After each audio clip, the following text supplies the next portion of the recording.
Welcome back to the Nerd channel. My name is Gary Beekler, and I am live in San Francisco, California, and I come to you from nerdrotic.com. And tonight we're talking about Better Call Saul, episode 5, Quite a Ride. And Breaking Bad fans would have been cheering at the beginning of this episode. So we see Saul. And at this point, again, I will say that I'm watching this whole epic in order. I've seen season 1 of Breaking Bad. I didn't finish the show. It wasn't because it didn't like it. There was for a lot of the reasons I have said before that it hit a little too close to home with the whole meth lab stuff. But I'm going to carry on with it. And actually, I'm going to be binging the rest of the series very soon. So go ahead and spoil away in the chat if you want. But that was pretty cool. And, to me, he's just Jimmy. So this scene, he was clearly Saul. It starts out with him or with Francesca, who is the receptionist from Wexler and McGill, not looking so cheery as she is shredding a bunch of papers, and Jimmy or Saul is frantically pounding at the ceiling, and a bag falls down filled with a bunch of money. Then he goes to, I guess, I don't know if it's the Constitution that's written behind him or something. He on his office, and he digs a hole in the office wall and pulls out some more money, and he starts shoving it in this luggage. And he's pretty much he's bugging out at this point. So I assume this happens towards the end of Breaking Bad, and this is when shit's going down for him. And he asks Francesca, well, what do you say when the police are going to talk to you? Because they're going to talk to you. And she says, well, I need to talk to my attorney. And then he hands her a card and says, well, tell him Jimmy sent you. And then he's all, it's been quite a ride, huh? And she just looks at him. As she's about to bail, he goes for a hug, and she doesn't give him a hug. She just takes her 2 trash bags full of shredded paper that Jimmy instructed her to take her miles out of town and throw them in different dumpsters. Then he calls for a pickup or something, and he needs a new filter for a Hoover Max Pressure Pro. And then he just says, yeah, it's hot. It's red hot. And then we go to credits. So we are back. We are back with cell phone Jimmy, and he's still pretty bored at this burner cell phone place, but he's trying to, drum up business for the burners by painting a big, watch out for the man. And do you want a secure phone? But nobody shows up. We finally get a guy showing up, and Jimmy, pulls his Jimmy stuff. He fakes like he's on the phone, like he sold a bunch of phones, and puts a bunch of them on hold. And the guy walks in, and he's like, so privacy, huh? Like, what kind of privacy? And Jimmy gives a whole spiel about, everybody's listening to you on the phone, and they can't hurt you with what they don't know. So he talks this guy into buying a big old stack of phones, and it works, but it's just not enough. You can tell temptation just pulling at Jimmy. And he's bored. Idle minds. But yeah, so he gets the contractor to buy a bundle of phones, and that's good for him. So the next scene, we see a guy getting off the plane, and he gets into the airport, and he's looking at his instructions. He walks up to a certain car, reaches under the fender, gets the keys. As soon as he opens the door to the car, the phone rings. It's Mike. Mike gives him some instructions to drive on I-70 out a certain way and meet him at the 238 marker. And this guy drives out there, gets to the 238 marker of whatever road he was on. Then Mike instructs him to take a piss because it's going to be a while. The guy says he's fine. He's like, okay. He says, you got to go in the back of the trunk. There's a bag. I want you to go put it on your head and wait for us. So the guy's all, you want me to stand next to the car with a bag on my head? He's all, yep. So he puts the bag on his head, and Mike pulls up, puts him in a van, and they go on an hour's drive. I imagine probably 6 hours, 7 hours. He's flying in whoever this guy was, he was flying in the Denver airport, and they're going to be riding on a dirt road, and they eventually get to some building where Mike takes the bag off, and so the guy gets to work. He opens up a bag, gets his laptop out, has like a little laser pointer scanner, and he's just scanning the whole place. And we don't know what the hell this is for. Now I later found out what this is for. This is where they're building. This is eventually where the meth lab is going to be that Gus is working on, and we're seeing the origins of this. And they have to basically tunnel out below this building without anybody on the surface noticing. So this French guy, kind of does it, and he's pretty quick with the scanning, and he's all, yeah, I can do it. It's not that difficult. I dug a tunnel, 3/4 of a mile. He didn't say mile, under El Paso, and nobody detected it. And it took us 17 weeks. This job will take us 6 to 7 months. And the phone rings. Mike picks it up and goes, yeah. So what do you think? I thought so too. Hangs up the phone, says, we're done here. It sends the guy packing. The guy, you see the bag over his head. He's back at the car. He lifts the bag off his head, and there's a plane ticket in his jacket. And yeah, whatever they heard, they didn't like. So they sent this guy packing. So he did not pass his job interview, which is, was weird. But we get some more context to that later. We're also seeing that Mike is very good at his job, at what he does. Like anything with Mike in it, I'm happy. There wasn't enough Mike for me in this episode, but we finally have Jimmy moving ahead, though. I was kind of worried with the last few episodes that he had been kind of overshadowed with Nacho's story and Mike's story.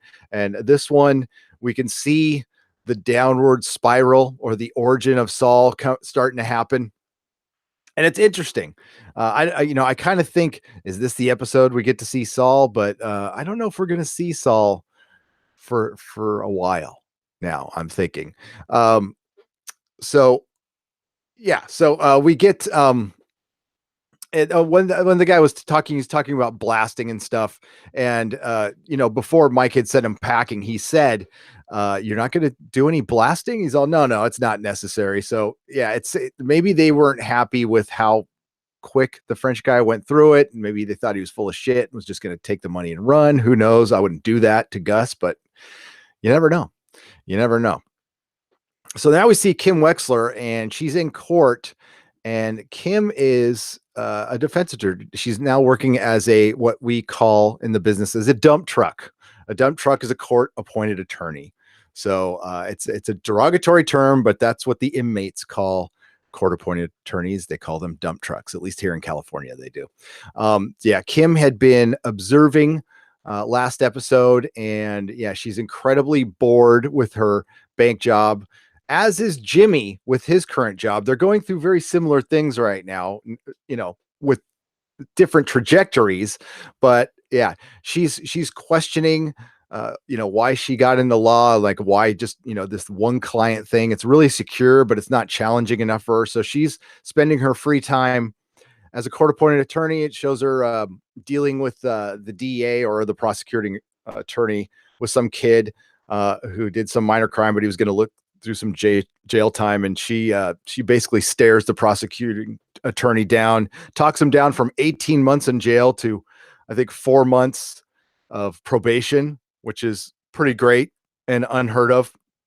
That kind of stuff happens on TV shows, but she gets the kid off, and he doesn't sound very grateful. And she tells him, yeah, you need to, go home, go to your grandpa's restaurant, beg for a job, clean the toilets, do whatever you need to do, or you're going back to jail.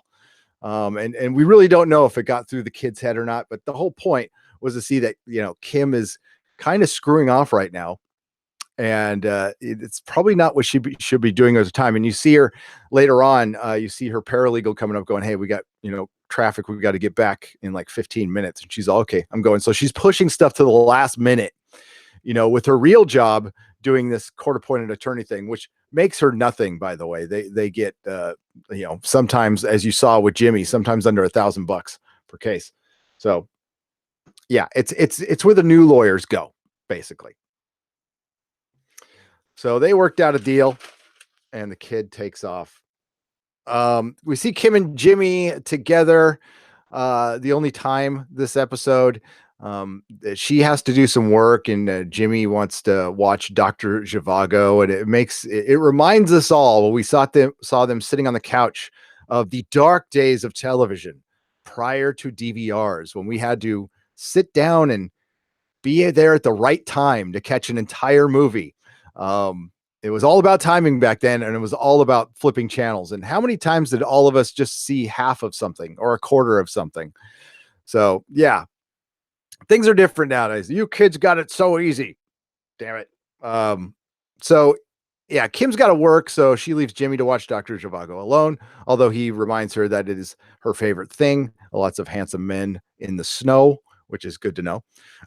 And she leaves him alone, and he's watching it for a little while. He gets bored and he makes up some excuse like, hey, I've got to go to work. I've got some work to do. It's my first week. I want to make a good impression. And Jimmy goes out to the cell phone store, pretty late at night, sometime after 9 p.m., rings up a bunch of phones that he buys and takes them out to resell them on the streets, literally on the streets. And the first set of kids he goes to, he's in his piece of crap car and, his normal Jimmy clothes, and they call him a narc and tell him to screw off. And he's like, they probably got a good point. So he runs and puts some weird sweatsuit on and starts walking around, and we get a montage to the song Street Life, which that's a pretty heavily montage song, but it still worked in this fashion. So he goes up to a doggy diner called the Dog House.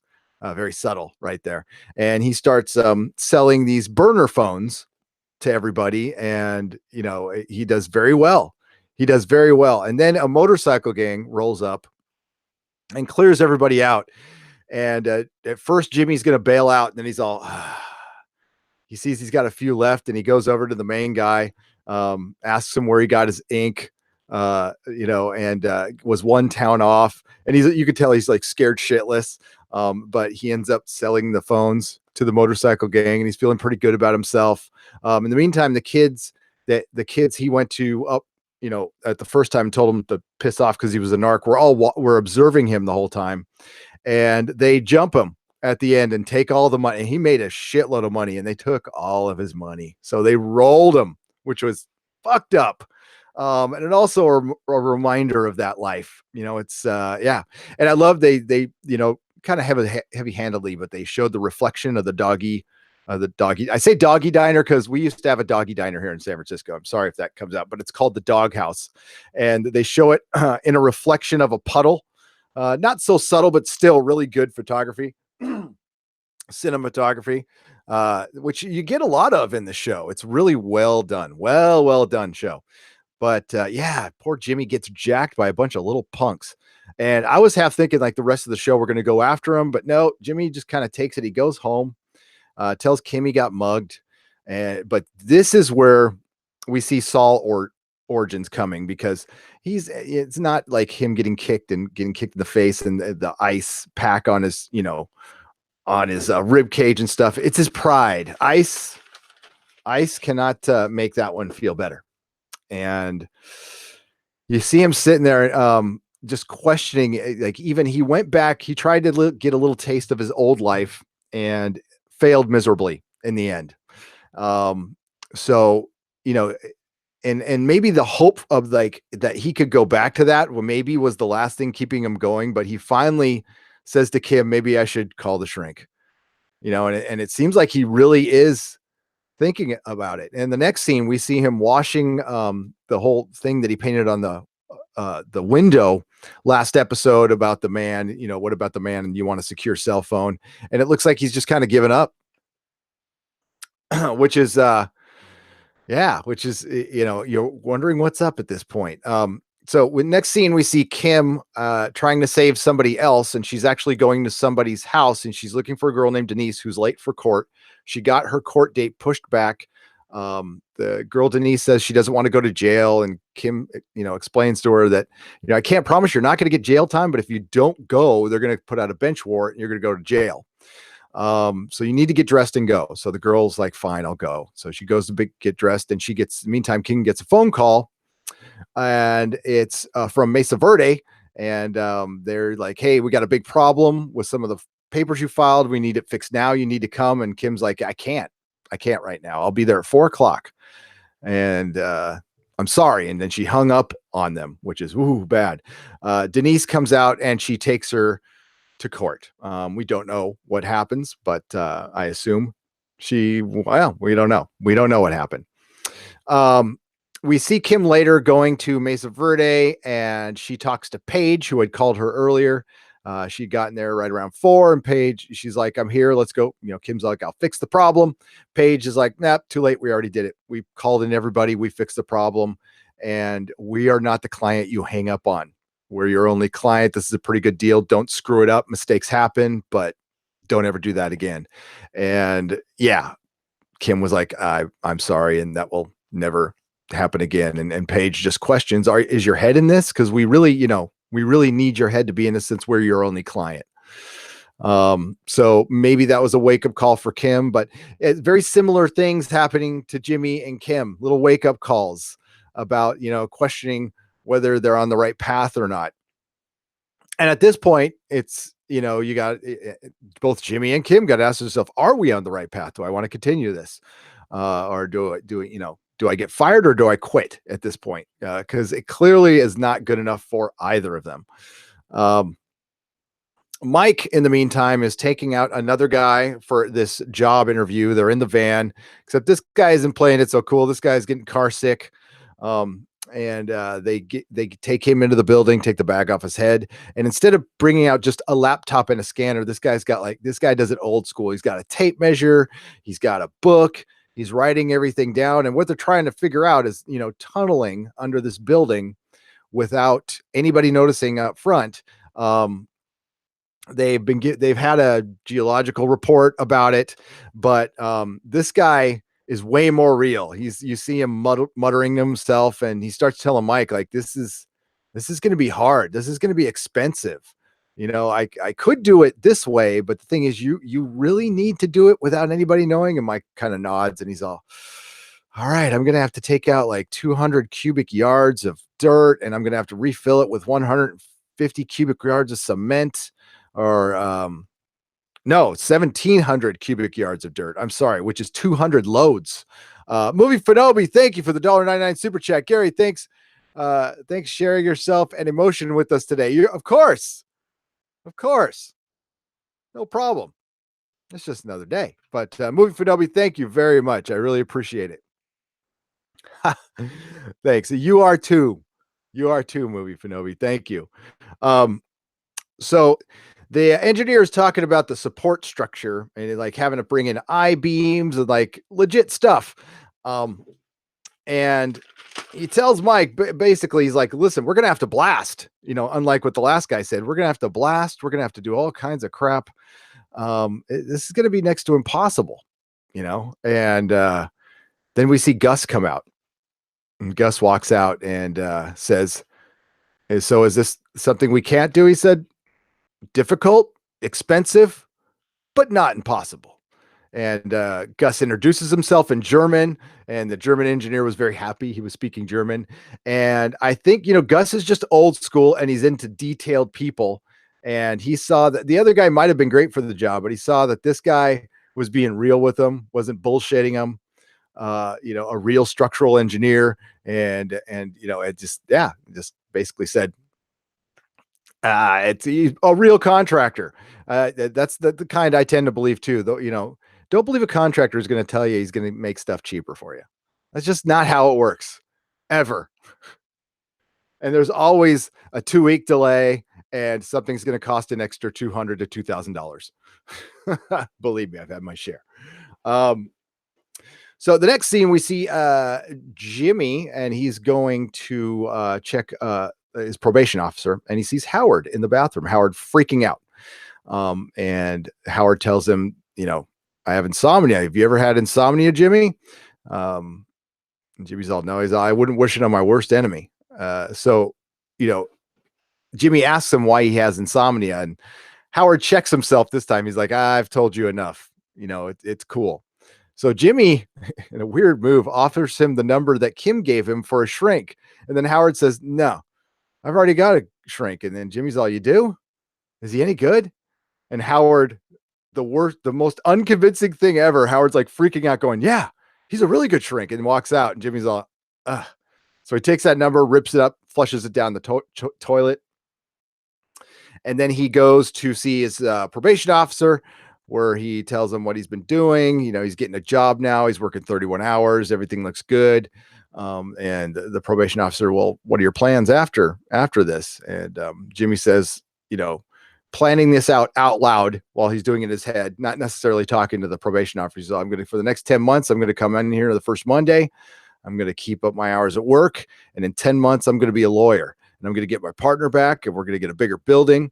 And this will be, I'll be a better lawyer. I'll solve more cases, or I'll win more cases. And the probation officer, okay, gotcha, lawyer, cool. But it was, Jimmy really just coming to terms with, I can't go back to being the old Jimmy. I'm going to be a lawyer. But we're going to question that because Jimmy gets bored, obviously. And it's going to be a long 10 months. So I don't know if there's going to be a time jump. I don't know what they're going to do. But that beginning scene was interesting. That was very interesting. So that's where the episode ends. Yeah, it was a pretty good episode. They moved Jimmy's story forward quite a bit, which they hadn't done in the last couple episodes. Now, I missed Nacho this episode because he's had kind of the most compelling story this season, but I'm sure we will see Nacho again very soon. Let's get to the chat. And this one was everything was running late today. But that's cool. Good evening, Saul Goodman Alkalites says Artemis over easy. How's it going? Yes. I'll listen, but have to catch up tomorrow. That's okay, Mary. That's okay. The production value, yeah.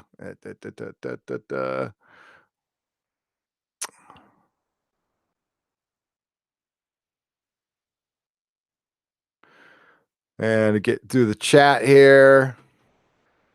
A little carryover from today's live stream. Every Monday, I do a live stream at between 10:30 and 12:30 or 1:30 today, but sometime in the morning. We schedule them. Go to nerdrotic.com. You can check out all our schedules. Jonathan Banks, he is so good in Wise Guy, says Dina McCones. Jonathan Banks is so good in so many things, and was in The Expanse. Very first episode. Got wheeled away. But yeah, God, it makes you wonder. Did you not expect? Okay, so I didn't read the books at the time or anything. So when I saw The Expanse and I saw Jonathan Banks in there, I'm like, okay, that character is going to come back.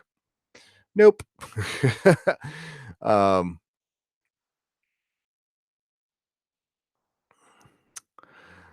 What's up, Tomcat? How's it going? Just going through the chat here. The keeper of the orb. Just hopping into show support, heading to bed on the East Coast. Great to see you in the chat earlier, everyone. Good to see you too, Movie Finobi. You're amazing. And thank you again for the super chat. And PGH channel, yeah, it was, there's no bad episodes of this show. So I'm pretty fired up to watch Breaking Bad, but I don't know if you caught the live stream I did with Doomcock yesterday on his channel. He and I are going to be discussing the show Breaking Bad in the near future. So I have to burn through it, which I can do. I have this funny little system. So I watch up to 4 to 5. It's how I used to do comics. So I used to own a comic store, and I used to have to read, 5 to 10 comics a day.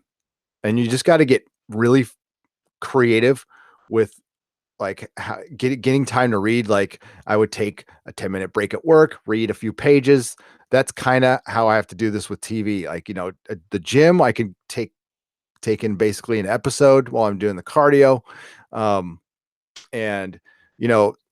my breaks at work, lunch, I watch one. I get an hour after work. I usually try to watch one before I go to bed. And this is the catch up stuff. This isn't counting the stuff we cover live. The stuff we cover live, I'm watching real time. I'm wondering if Howard was having the same kind of panic attack, somehow related to Chuck. Yeah, I think it was Artemis over easy. I think it's still all related to Chuck. And I think that's what made him hesitant to tell Jimmy about it. I think he's still completely freaking out. And I don't know if you saw Artemis, the scenes prior to the show. they flashed back to him confessing to Jimmy. So I think that had everything to do with it. I didn't see the episode, so waited for the recap to end and not to get spoiled. We'll listen to tomorrow. Just came in to give a like. Mako, thank you so much. I appreciate that. Crazy gun-toting captain who liked flowers. If I remember right, Artemis over easy. You remember correctly, and his feet were in the dirt. Um, and he was talking about, we got so far in the darkness, nobody remembered to bring the light, reminding us that basically he went space crazy. Yeah, just a cameo, but man, a damn good one. Breaking Bad has one bad episode named Fly, where they try to catch a fly the entire episode, and guess who directed it, Gary? Rian Johnson. Do I win? Really? I kind of want to see that. That sounds really. They just tried to catch a fly. What did it have, like the secret of meth on it or something? True, not a bad episode yet. Yeah. I mean, some episodes are better than others, but let me tell you, like, I love Gus. Gus is a fucking fantastic bad guy, or just really good businessman. Our favorite round-headed bastard. Yes. Yes. Yeah. Mary says, I think that Howard is just feeling so guilty. Yep. The fly was a narc. Says Tyler Young. Uh, it's literally a whole episode of them trying to catch a fly, and Rian Johnson said it was some kind of deep meaning to it. Where I'm sure Rian Johnson plucked it from, the cliff notes of deep meanings. Um, that's the one thing that's kind of lost on a lot of new filmmakers. A lot of, and this is where I'm going to sound like an old man, but I don't care. Is a lot of old filmmakers read a lot of goddamn books, lot of books. Became and did the basics, learned the Greek mythology, did all of that stuff. Everything Rian Johnson, we're seeing like second, third generation film school kids come out and start making everything. And I don't know if necessarily film school, like it's good, it serves its purpose, but I don't know if it's making things better. I don't. I honestly don't. Um, we had a long talk about school on, and school's great. School's wonderful, but yeah, I took this class just to get the certificate in it. I kind of knew how to do everything, but it's a weirdest class. It's called a digital video intensive, where you take out all the theory. There's no theory. They put a camera in your hand. They give you you have to go get some editing software, and no, they gave us the editing software. That's right. Yeah, we paid like 10 grand for this. But by the time we were done, we could shoot like a professional commercial. We were like really good instructors, and everything was practical application and working and going out there and just doing stuff and then dropping you in. The only thing I had hard time with was Pro Tools. That was a bitch. The sound stuff. Wow. All my respect to sound people. And our teacher was Andrea Gard, who was the Foley on Iron Man. And I think she still does the Foley work on some of the MCU stuff. She works at Lucasfilm. Foley is if it's like when they when a horse is walking, they have like two pieces of wood or something, go coconuts, like Monty Python, to make the sound effects. You see the people like walking in dirt while they're watching the movie. It's hilarious, but it's great. Rian Johnson got the fly of Dale from the Devil and Mrs. Jones porno. I don't even know if that's a joke, but it made me laugh, Philip Pandemic. The Devil and Mrs. Jones, there's some deep stuff in that. Is that a bad joke? That was probably a bad joke. I'm sorry. Can't time out the host. Actually, you can. The episode was when Walt almost confessed to Jesse and talked about his regrets, says Dina McCones. Thank you, Dina. I needed a season to have that aha moment that Saul Goodman means. It's all good, man. It's all good, man. And it's not his real name. Really slow sometimes. Mako, I didn't know that. I had no idea. You just told me that right now. And then they said that in this episode too. It's all good, man. But duh. I had no idea. That's hilarious. Um, I didn't mind that episode, though it did a decent job of showing how Walt and Jesse were ultimately confined and felt the weight of their worlds. And that's where the vibe I was getting from season one, and that's what this show does well. The criminal element. I don't know if they have a good consultant.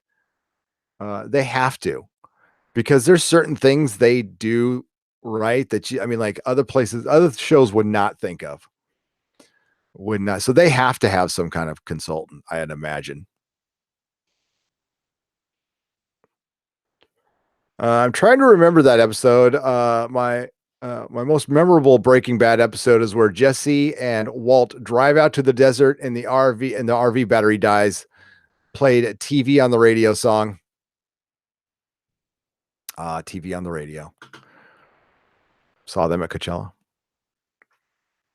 Oh man, Tomcat, $5. Thank you. This is another really good show, but I missed season 3 and part of 2. I won't be missing any more. Also, Lodge 49 is pretty good so far. That is what Susan is telling me, Tomcat. And it looks like that's another show that maybe, should have done something a little earlier. But we're going to go back and check it out and do a full season review in the next couple weeks on that one. But that's good to hear. That's really good to hear. And thank you for the $5 super chat. I really appreciate it. They had to charge up the battery. So yeah. So cooking meth, you feel the weight of the world when you're cooking meth, and you have sometimes, I mean, any addict knows this. You have these moments of clarity at like the worst fucking time. Like you're in the middle of a good old high, and then like reality steps in. You realize, oh, I'm living under a bridge. This fucking sucks, or something like that. Yeah. Weight of the world. I've seen every episode of Breaking Bad at least a dozen times. I'm a fanatic, says Dina McCombs. I love that. That's why we gather here, Dina. We are fans. We are fanatics. And we are under attack right now. Not from Breaking Bad. Yeah, you're not under attack personally, Dina, but I'm talking about a lot of fandom has been under attack lately from a lot of properties. Breaking Bad is not one of them, though. Breaking Bad or Better Call Saul has a pretty damn huge fan base. The ratings for the show are amazing. So it's not going anywhere. It already got a season 5.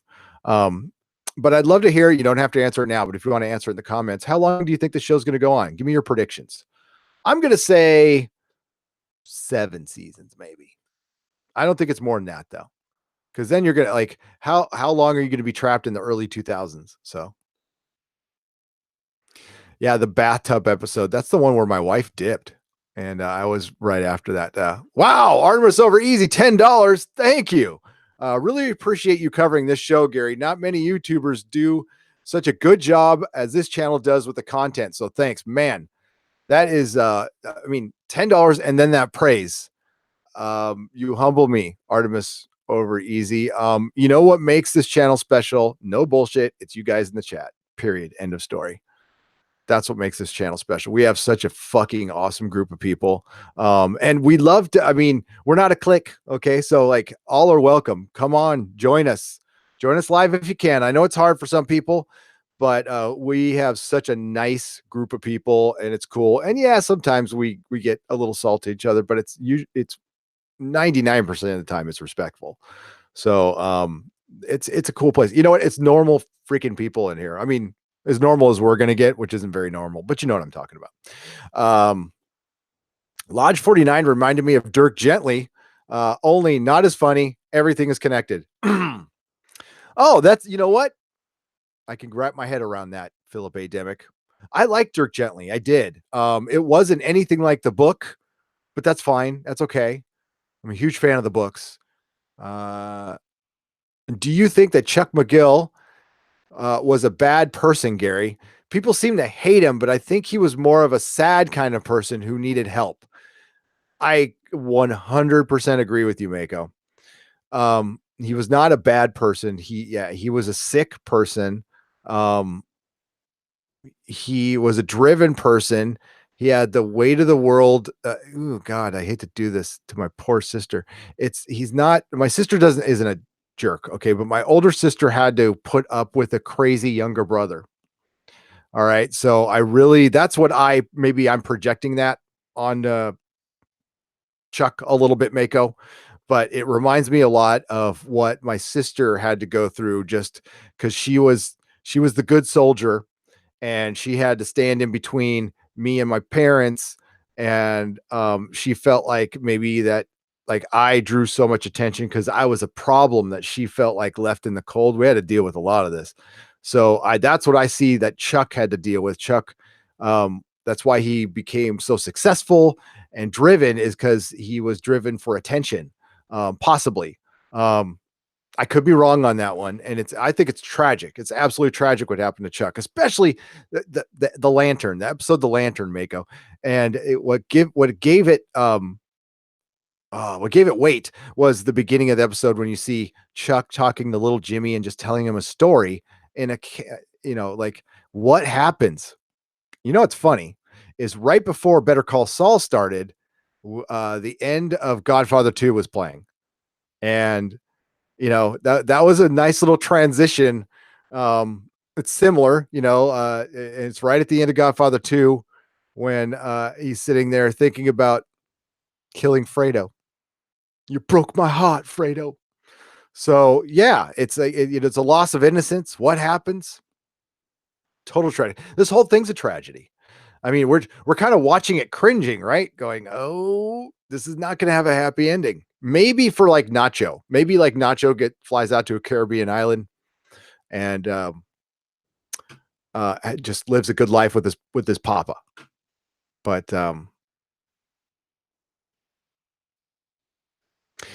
yeah, that live stream, Mary, on Sunday was funny as hell. Oh my god. Uh Side ache from laughing. Dina mentioned Dr. Caldera spinoff. Uh, I had to look up his name. I love that idea. I had a Nacho prequel idea for young Nacho getting sucked into the drug world the way Thomas did, says John Ulett Jr. The Dr. Caldera is awesome character. I absolutely, that's a great idea. Nacho will get a spinoff, says Tyler Young. He should. Great actor, great actor, and kind of the best story so far. But I have people. I'm podcasting. Hi. I have lurkers. Live podcasting, everybody. There we go. Mrs. Nerdrotic is like, what the hell's going on? I think that was my kid wandering in. That was Nerdrotic Jr. I think he wanted to say goodnight. Good night. Sorry, folks. Uh, although Dina McComb says, excuse me, I don't think we need more prequels. There was a rumor out there that Walter White didn't die and they were going to carry on and do a movie. I don't think people would be happy that. But another thing I'll ask openly, and you can answer in the comments and stuff, and you don't have to say like spoil it, but what did you think overall of the Breaking Bad ending? Were you happy with it? So many shows just end up ultimately disappointing, and it's rare when we get like a home run ending, like Battlestar Galactica. I like the ending. I could understand why a lot of people didn't, and it wasn't a home run ending by any stretch of the imagination. But like the New Heart show, okay, the New Heart show, if anybody remembers, that's like a perfect ending. Perfect ending. MASH, perfect ending.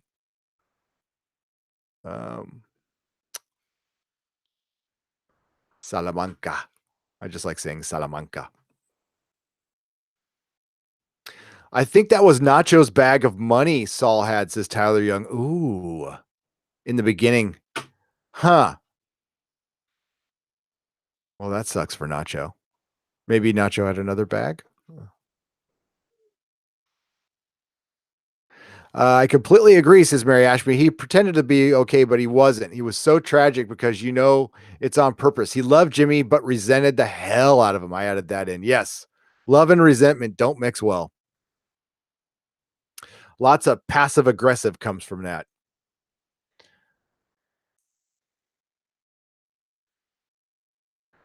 John Ulett, Google says that uh, is the vet's name. Were you talking about Gus's doctor? If that's what you meant, that's a great idea too. He's he is a good guy with the right amount of dirty. Um, yeah, I thought Doc. Yeah, I wasn't sure, John. I was reading off the chat. Is Doctor Caldara? Isn't he the vet, or is he the doctor, or is that the doctor that they brought in from Johns Hopkins? No, that wasn't the one they brought in from Johns Hopkins. I would like to see. I like the crazy vet. I like the vet who patches up, hoods and stuff like that, and does deals. I think that's funny. I want more of him. Uh,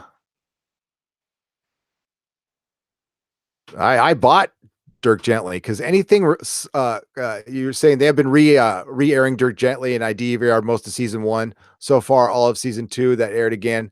Even though I've watched it all at least twice. Yeah, Tomcat, I bought it. I mean, it has Douglas Adams' name on it, so there I go, being that habitual fan who just like, Douglas Adams, bye.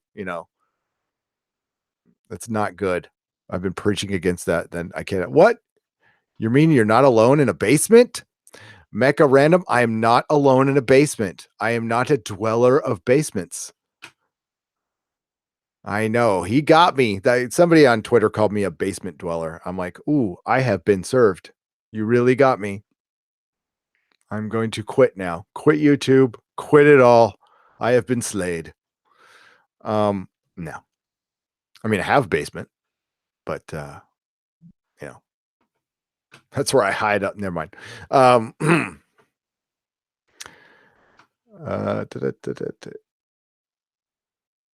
Susan Plachette again in the Newhart ending. Yeah, Tomcat. That was so fucking classic. That was so classic. I loved it. And I love that show, by the way. I watched every fucking episode of the Vermont Newhart show. Loved it. I don't know. Something about Bob Newhart always made me tickle my funny bone. That guy, his dry wit. No, I didn't like the ending because everything Walt did was for nothing because his family hated him at the end and didn't want the money. I did watch the last episode. I did. I don't know why, because everybody was talking about it and I was there and I just watched the last episode and yeah, and didn't Walt die he died amongst his equipment. That's what he loved. He was like caressing it and stuff. After watching Breaking Bad and Better Call Saul, I kind of wonder who was the genius behind X-Files, Vince Gilligan or Chris Gilligan or Chris Carter? Mako, I think the answer is clear. I think it's absolutely Vince Gilligan. And Vince Gilligan wasn't involved in the last couple. And I think that's the biggest difference. Or he wasn't completely involved. I think Chris Carter is a damn good, showrunner. He's like a facilitator of people. But even his mythology episodes weren't the best episodes. At the very least, I mean, Chris Carter had his time. Okay, I don't want to diss that. At the very least, he was the Richard Matheson of the X-Files. Richard Matheson was another writer on the Twilight Zone who was equal to Rod Serling, in my opinion. I think Breaking Bad got a really good ending, from episode 1 that Walter was going to die. We knew that Walter was going to die. So the ending was not the special as the journey was. That is the whole series. Gretchen and Elliot get to make it rain on Walt Jr. Yeah, drugs are bad. They do ruin everything.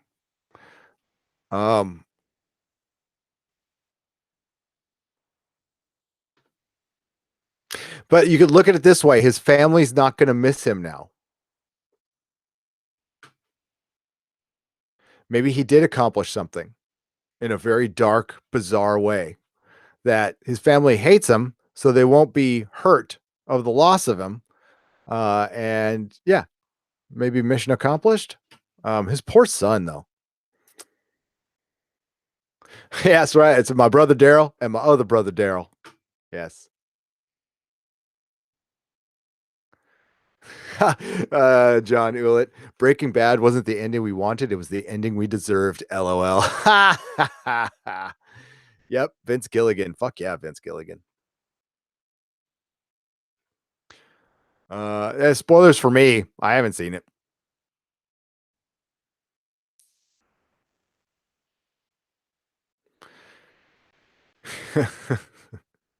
Tyler, he saved his family from cancer. Yeah. So the cause of and solution to all of life's problems. Yes.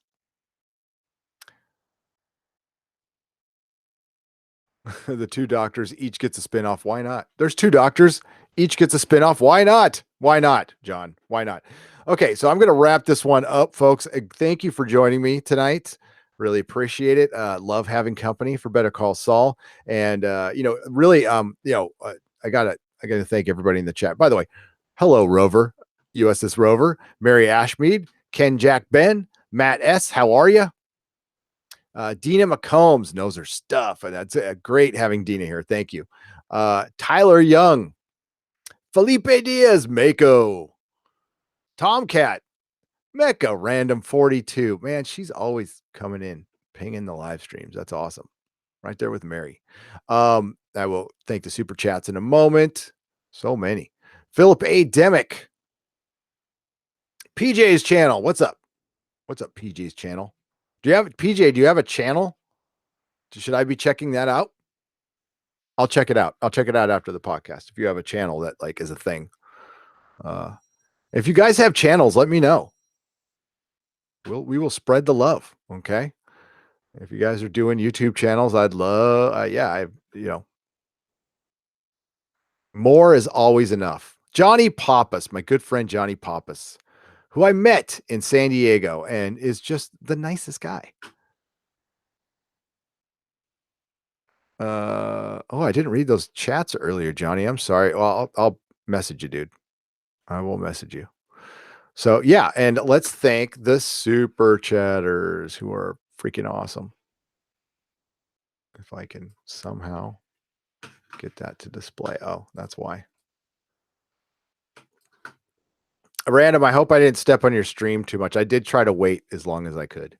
But in the future, I'll even say this out loud, like especially when I'm doing like the TV ones, like feel free to run a live stream. I don't get we all can't totally avoid it. But I'll be more I'll be in contact with you guys more with my schedule, but I don't want to dominate because I do like a lot of live streams. So I don't want you to feel like you shouldn't do one.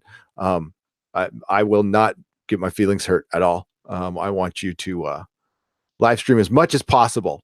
No, do not apologize. Yeah, that is no, not at all. I don't want to be a stream hog.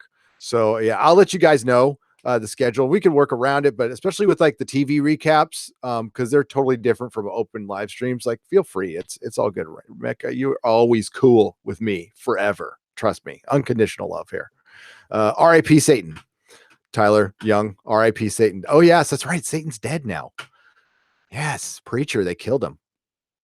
I can't wait to watch it too. By the way, it's Random's videos or live streams are always videos. Please subscribe to Mecca Random 42. One of the best live streamers out there right now. Period. End of story. Not lying. Doors and corners, Mako. Doors and corners. You darn right. Okay, now it's time to thank the super chatters.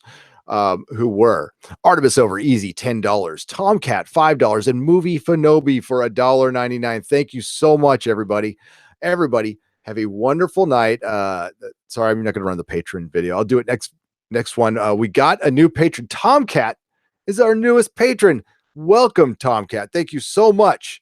I really appreciate that. I'll contact you through Patreon. You'll be getting some more stuff. Yeah. Gary's not a stream hog. And donkey balls. I love Mary and her donkey balls. That's brilliant. Okay, so I promised an office tour. Maybe we'll do that tomorrow night. Oh wait, no, we're doing another show tomorrow night. We're doing The Purge tomorrow night. I'm gonna be honest with you. I don't have a lot of high hopes for that one. That might be a roast. Might be a bit of a roast. Not a fan of the movies. So yeah, but you know what? We do this thing called Nerdrotic Premieres where we check out shows. Um, and then we're gonna do Castle Rock later tomorrow night, which I'm very excited about. So I don't know. How's it looking tonight? Yeah, I still need to get the room ready. So like Wednesday, we're going to do another podcast Wednesday, but Wednesday I'll do the room tour. We'll do the room tour on Wednesday. What the hell? What the hell? Oh, the dog guy came home. That's good, Mary. Because I was going to say, if somebody leaves their dog in their house for 2 days, needs to be talked to sternly. Sternly. Okay. I am definitely an animal person. I mean, I like my kids more, but anyway. Oh, Jack Ryan, Matt S. Thank you for reminding me. Wednesday is the Jack Ryan season 1 review. We're gonna finish it up. Cross your fingers, we'll get Mrs. Nerdrotic on. If not, then I'm gonna make her just come on Friday night because it's long overdue. So thank you all again. This nice long goodbye, and we'll Better Call Saul fans. We'll see you next Monday. And may the small folks sing songs of all of your greatnesses. Cheers, everyone.